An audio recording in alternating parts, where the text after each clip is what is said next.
Buenas tardes, mis hermanos.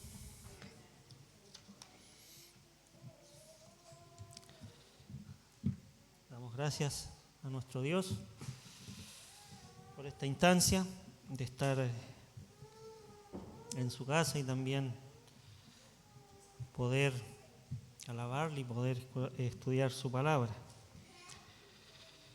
Estaremos ahí en Deuteronomio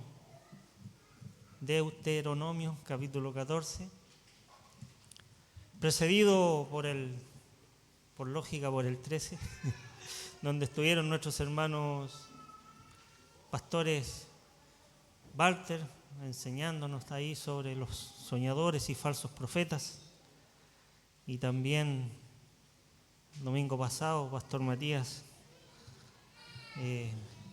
enseñando sobre estas personas que pueden influenciar, pueden hacer presión para que se adoren otros dioses y no al Dios verdadero.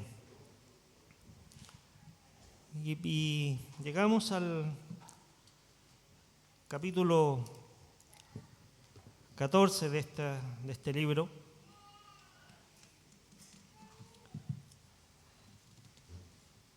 donde Moisés sigue exhortando a su pueblo,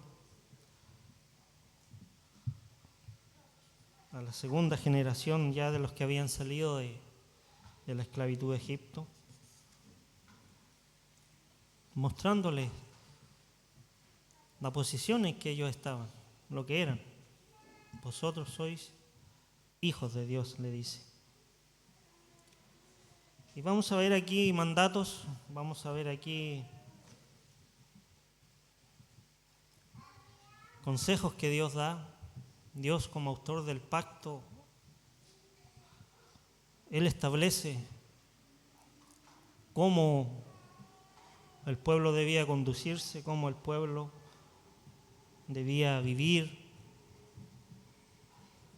hasta aún cómo el pueblo debía alimentarse.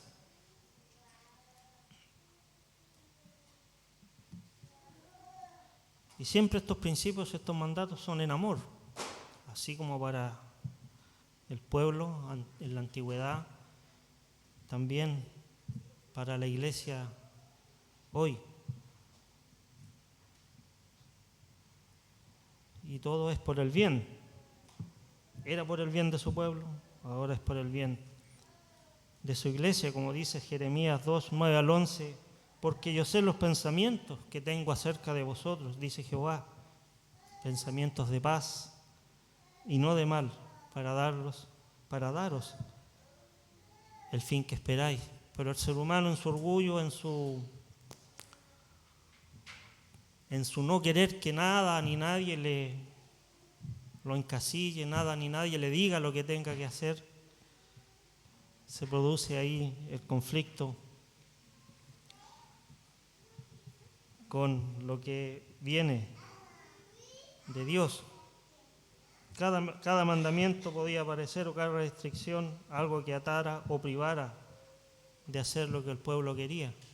Y quizás también es como a veces el ser humano se siente, o como nos podemos sentir, porque nuestro espíritu humano todavía está ahí y todavía se opone a lo que Dios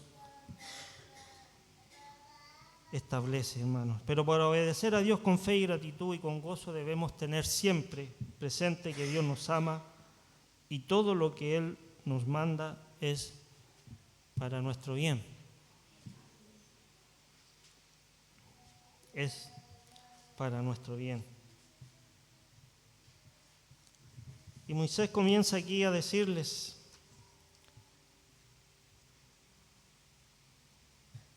para que el pueblo no tomara también el nombre de Dios en vano,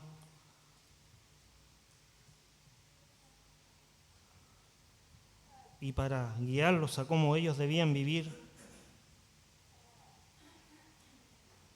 que eran hijos de Dios y que eran pueblo de Dios, pueblo santo y escogido.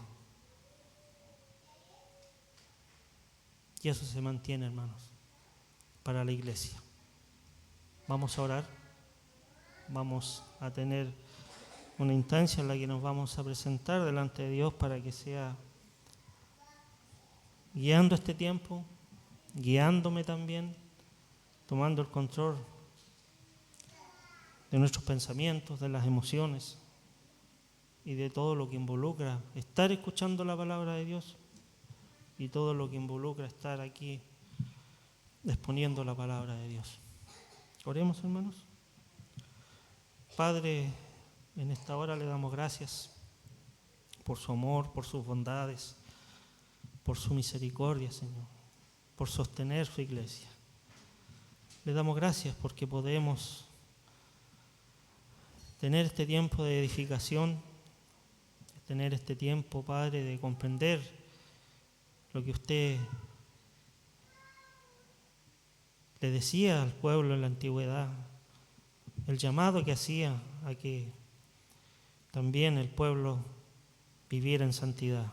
Y es el mismo llamado que hace usted ahora, mi Dios, a que podamos glorificarlo a usted, a que podamos vivir en santidad, a que podamos, mi Dios, ser edificados también y ser fortalecidos en su palabra.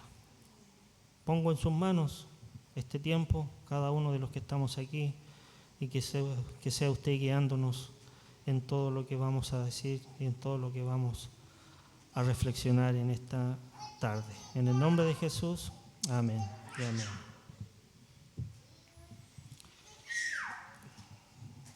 Uno de los motivos, como lo dije, que Dios comienza diciéndole al pueblo que eran hijos de Dios, que eran un pueblo santo, un pueblo escogido, era para que ellos también no tomaran el nombre de Dios en vano. Aquí en el capítulo 14 de Deuteronomio. Voy a dar lectura para que podamos seguir desarrollando este sermón y podamos entrar en contexto. Deuteronomio capítulo 14 de los versos 1 al 21. La palabra del Señor dice así: Hijos sois de Jehová vuestro Dios, no os sajaréis ni os raparéis a causa de muerto. Porque eres pueblo santo, Jehová tu Dios, y Jehová te ha escogido para que seas un pueblo único de entre todos los pueblos que están sobre la tierra. Nada abominable comerás. Estos son los animales que podréis comer: el buey, la oveja, la cabra, el ciervo, la gacela, el corzo, la cabra montés, el íbice, el antílope y el carnero montés. Y todo animal de pezuñas que tiene hendidura de 2 uñas y que rumiare de entre los animales, ese podréis comer. Pero estos no comeréis entre los que rumian o entre los que tienen pezuña hendida, camello, liebre y conejo, porque rumian, mas no tienen pezuña hendida, serán inmundos. Ni cerdo, porque tiene pezuña hendida, mas no rumia, os será inmundo.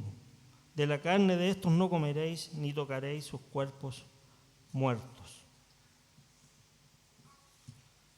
De todo lo que está en el agua, de estos podréis comer, todo lo que tiene aleta y escama. Mas todo lo que no tiene aleta y escama no comeréis, inmundo será. Toda ave limpia podréis comer, y estas son de las que no podréis comer: el águila, el quebrantahuesos, el azor, el gallinazo, el milano según su especie, todo cuervo según su especie, el avestruz, la lechuza, la gaviota y el gavilán según sus especies, el búho, el ibis, el calamón, el pelícano, el buitre, el somormujo, la cigüeña, la garza según su especie, la abubilla y el murciélago. Todo insecto alado será inmundo, no se comerá. Toda ave limpia podréis comer. Ninguna cosa mortecina comerás. Al extranjero que está en tus poblaciones la darás y él podrá comerla. O véndela a un extranjero, porque tú eres pueblo santo a Jehová tu Dios. No cocerás el cabrito en la leche de su madre. Es bastante extenso la variedad de animales ahí. Gracias a Dios estamos en el nuevo pacto, ¿verdad? Como hubiésemos sufrido sin esa chuleta vetada, ¿verdad? A la parrilla, o esa pulpa. Pero mis hermanos, el pueblo debía alimentarse de esta manera porque Dios así lo establecía. No queda muy claro en el texto a forma tan específica por qué tanta prohibición, por qué tanto animal ahí que no se puede comer, pero eso, hay animales que los dedicaban a ritos paganos y los dedicaban a sus dioses y hacían un montón de cosas en las cuales el pueblo no podía caer. Entonces Dios aquí, por medio de Moisés, pone esta lista, pero empieza diciéndoles, para que no tomen el nombre de Dios en vano, como lo dije al principio, que eran hijos de Dios y también que eran un pueblo santo, Jehová tu Dios, y Jehová te ha escogido para que seas un pueblo único de entre todos los pueblos que están sobre la tierra. Y el verso 1 dice, no os ajaréis ni os raparéis a causa de muerto. También era una práctica habitual pagana que se hacía en la época. Entonces, era en honor a dioses, era también en honor a esas deidades que ellos tenían. Y entonces, el pueblo aquí es, por Moisés, recordándole lo que Dios ha hecho, ¿verdad? Vosotros sois hijos de Jehová nuestro Dios, del Señor vuestro Dios. Y no es porque Dios necesitara hijos, sino porque el pueblo era huérfano y necesitaba un padre. Y era un pueblo santo solo por la gracia de Dios. El Señor había elegido al pueblo y nos ha elegido nosotros para que fuésemos así, solo por su gracia. Por lo tanto, Israel no podía o no debía participar de las prácticas supersticiosas de los cultos cananeos por la relación que debían tener con el Dios santo, con el Dios verdadero. Entonces, esto de raparse, esto de hacerse heridas, esto de hacerse marcas en el cuerpo, era algo muy, muy pagano, era algo que iba en contra de lo que Dios quería para su pueblo.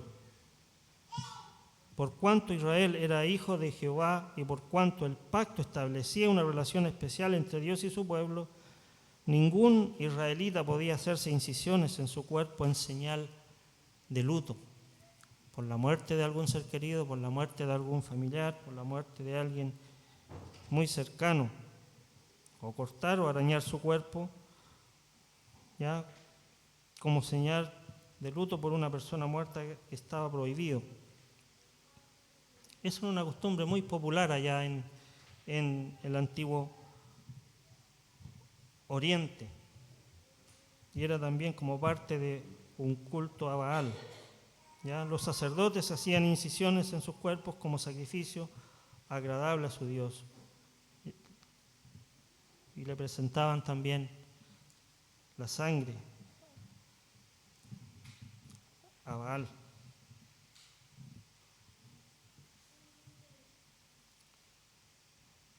Todos hemos tenido muertes de algún familiar, de algún ser querido.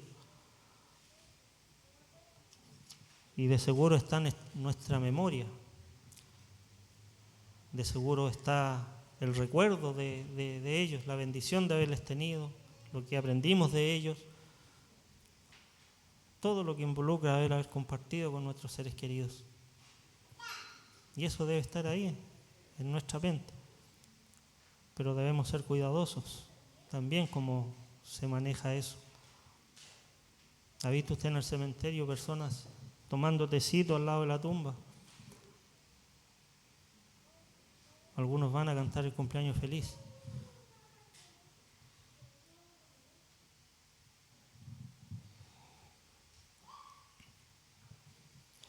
Dios guía a su pueblo a que le adore como Él establece. El autor del pacto pone las reglas, como dijo Pastor Matías el domingo pasado. Él establece cómo, cuándo y dónde.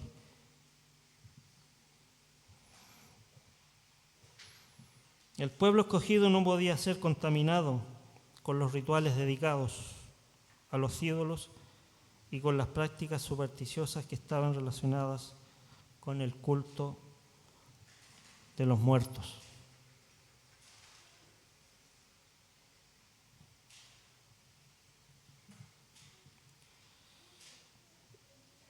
Como dije, bastante extenso el tema del listado de animales. Los animales limpios e inmundos, en esta sección de la ley deuteronómica presentan una lista de los animales que el pueblo podía comer como parte de su dieta normal y una lista de aquellos animales que eran considerados impuros y por lo tanto eran abominables y no podían ser comidos. La palabra abominable, hermanos, describe una práctica religiosa que no es agradable a Jehová, que no es agradable a Jehová. Esto significa que la lista era una clasificación religiosa de los animales puros e impuros. Habían animales por su alimentación, habían animales por donde se desenvolvían. Podemos también suponer que era parte de la clasificación. Pero les insisto, gracias a Dios que era en el antiguo pacto. Israel era un pueblo santo, dedicado al servicio de Jehová. Y por causa de esa santidad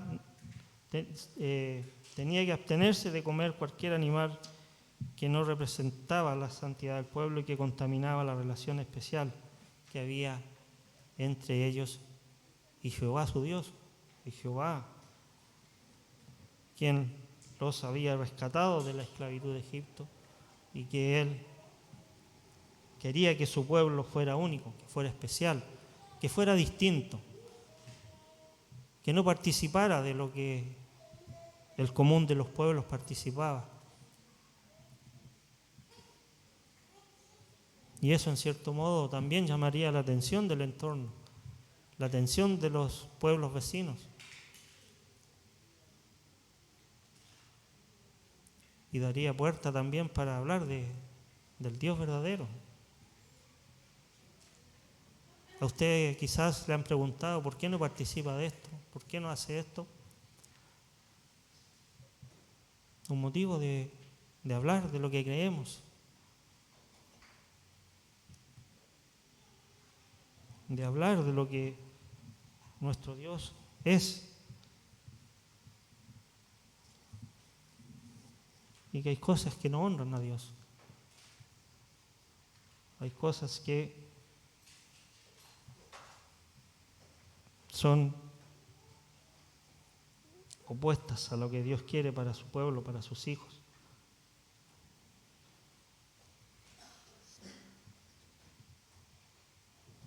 Levíticos 11:44 dice: porque yo soy Jehová vuestro Dios, vosotros os santificaréis y seréis santos, porque yo soy santo. No contaminéis vuestras personas por causa de ningún reptil que se desplaza sobre la tierra, como para ir argumentando este listado. Y la base para la clasificación de los animales puros e impuros no es del todo clara, como lo dijimos. Algunos son clasificados porque estaban relacionados con los cultos paganos, otros como el cerdo y los animales que se alimentan de carne de animales muertos son clasificados puros, impuros por motivos higiénicos. La primera categoría que los israelitas podían comer están enumerados de los versos 4 al 5, como ya lo leímos, y ahí nombra algunas características: son cuadrúpedos que tienen pezuña partida. También la ley prohibía tocar cuerpos muertos de los cerdos, por razones también higiénicas o por razones de no contaminarse.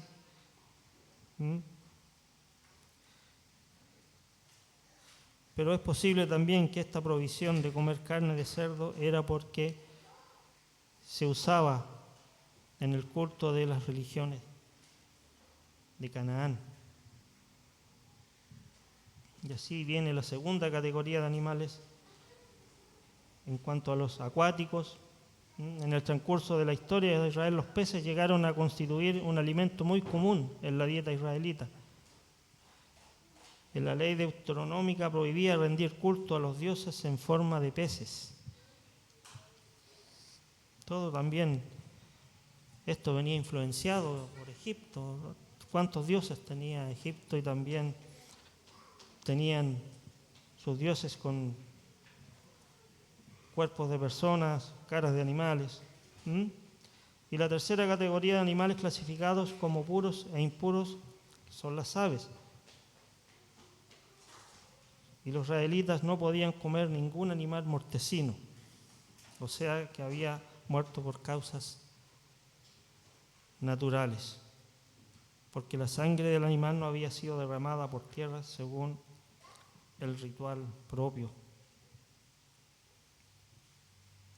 Es interesante porque el forastero sí podía comer. Es para llamar la atención ahí. El forastero o un extranjero podía comer de tal carne porque ellos no eran parte de la comunidad unida a Jehová por medio del pacto. Ellos no eran parte del pacto, así que podían comer lo que el pueblo no podía comer. Y las leyes concernientes a los animales limpios e inmundos terminan por la provisión de guisar un cabrito en la leche de su madre, como dice el último verso de esta porción, el 21.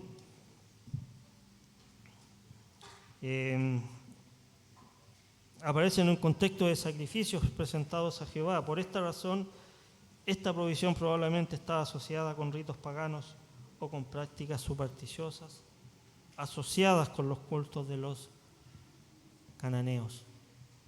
Como ven, mis hermanos, todo es en beneficio del pueblo, en su adoración a Dios. Todo es guiado por Dios para que su pueblo fuera distinto, para que fuera santo, para que se comportara de una manera distinta en sus prácticas, en su manera de alimentarse también, y para que no tomaran el nombre de Dios en vano. Con respecto a esto último, en cuanto a lo que es cocer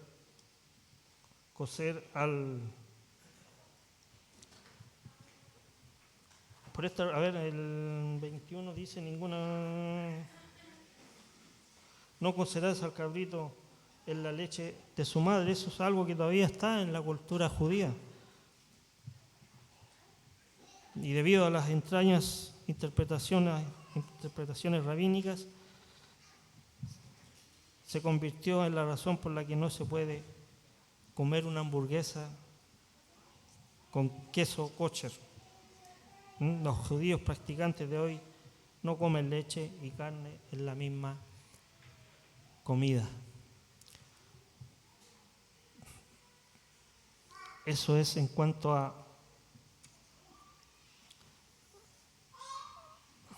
lo que Dios establecía en cómo el pueblo debía alimentarse.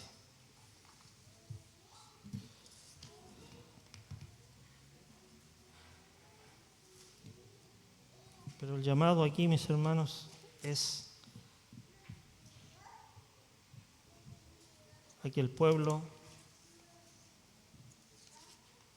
apartado por Jehová, fuera diferente y se comportara diferente y se alimentara también en forma diferente a el común de los pueblos que habitaban la tierra. Dios siempre ha santificado a su pueblo.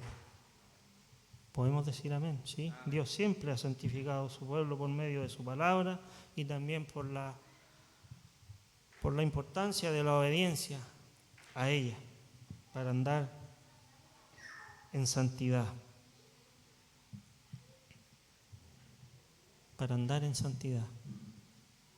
Nos debe mover a reflexión esto. El pueblo de Israel debía andar sentadamente por los mandatos, preceptos y estatutos que Dios establecía como autor del pacto. La iglesia, ¿cómo debe andar? No responda, solamente reflexionemos.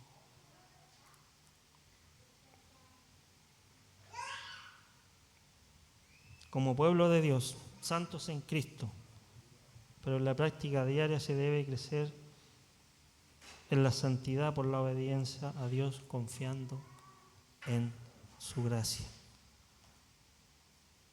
Lo que Dios hace, lo que Dios pide, es para el bien de su iglesia. Debemos confiar en la gracia de Dios. Debemos pedir de su dirección. Debemos pedir que su Santo Espíritu obre en nuestro ser para que podamos vivir en esa santidad que Dios demanda. Segunda de Pedro, capítulo 1, versos 3 y 4 dice: como todas las cosas que pertenecen a la vida y a la piedad, nos han sido dadas por su divino poder, mediante el conocimiento de aquel que nos llamó por su gloria y excelencia, por medio de las cuales nos ha dado preciosas y grandísimas promesas, para que por ellas llegases a ser participantes de la naturaleza divina, habiendo huido de la corrupción que hay en el mundo a causa de la concupiscencia. Dios en su amor, Dios en su piedad nos da lo que necesitamos para atender sus demandas.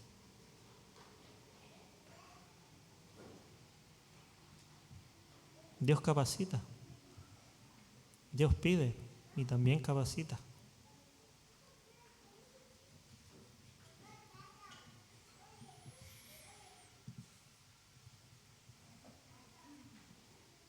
Dios siempre ha santificado a su pueblo. Aquí hay un llamado a no ser como el mundo. Así como en la antigüedad Dios hacía el llamado a su pueblo a ser distintos, Cristo nos llama a separarnos de la vida del pecado del mundo.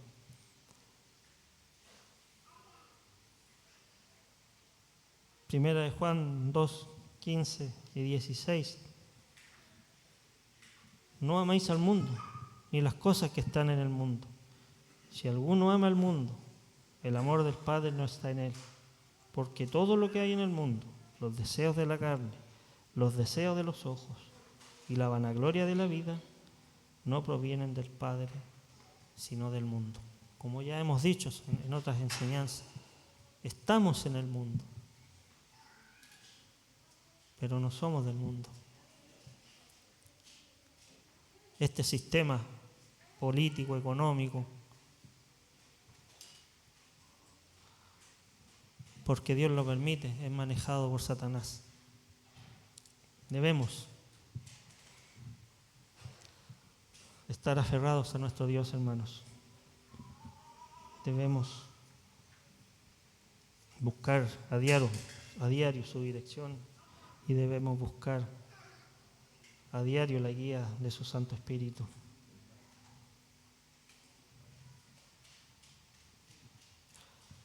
La obra redentora de Cristo nos capacita para vivir una vida de pureza.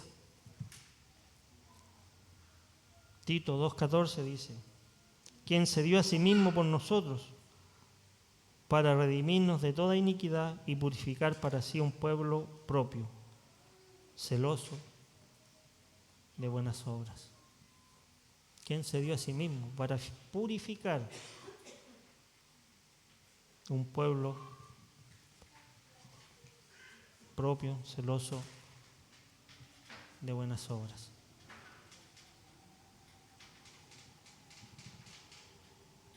¿Dónde estamos acudiendo en la lucha? ¿Dónde estamos acudiendo en la angustia, en el momento de la duda, en el momento de la tentación?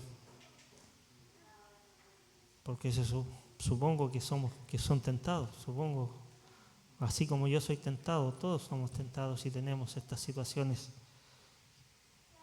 que nos hacen tener estos tiempos de aflicción, estos tiempos de distintas situaciones a las que estamos expuestos por nuestra naturaleza. Cristo nos llama a ser santos, como Él es santo. Primera de Pedro 1, 15, 16 dice: sino como aquel que os llamó es santo, sed también vosotros santos en toda vuestra manera de vivir. ¿En algunas cosas de nuestra manera de vivir? ¿O en toda vuestra manera de vivir? Porque escrito está: sed santos, porque yo soy santo, dice el Señor.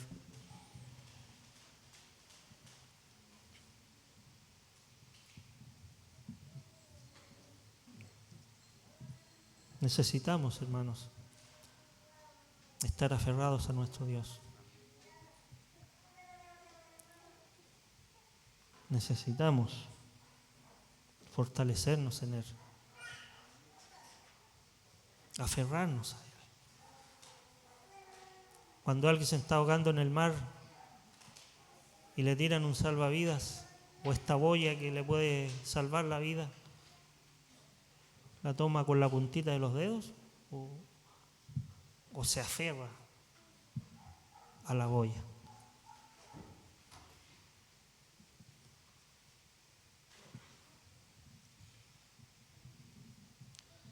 Que el Señor nos ayude, mis hermanos. Las vidas transformadas por Dios testifican también al mundo de la salvación del Señor, que tenemos un Dios real, que tenemos un Salvador que es real. También eso es testimonio. Preguntas, hermanos, para ir terminando, para reflexionar. ¿Cómo estamos viviendo delante de Dios? ¿Estamos haciendo morir lo terrenal?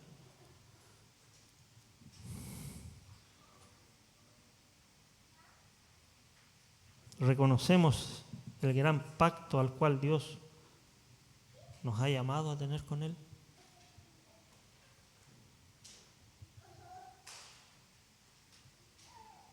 ¿Valoramos el costo de la redención de nuestra alma? ¿Valoramos el sacrificio hecho?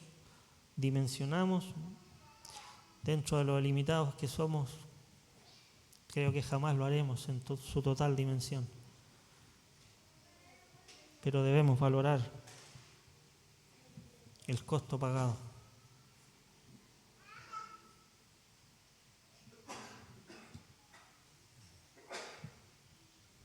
Como lo último ya, hermanos, que el Espíritu obre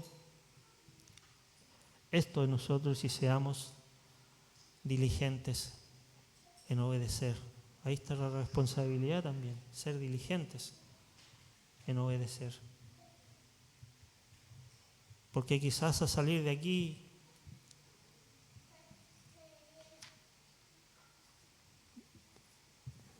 nuestra memoria ya y los afanes nos van a robar gran parte de lo que hemos visto en esta mañana. Oremos, mis hermanos. Padre, gracias. Gracias por ser el Dios verdadero. Gracias por mostrarnos su verdad, Señor, y gracias por darnos su Santo Espíritu, que nos ayuda en esto, mi Dios, en obedecer su palabra, en vivir en santidad. Gracias, Padre, por su piedad con su iglesia. En el nombre de Jesús. Amén y amén. Gracias, mis hermanos. Que el Señor les bendiga.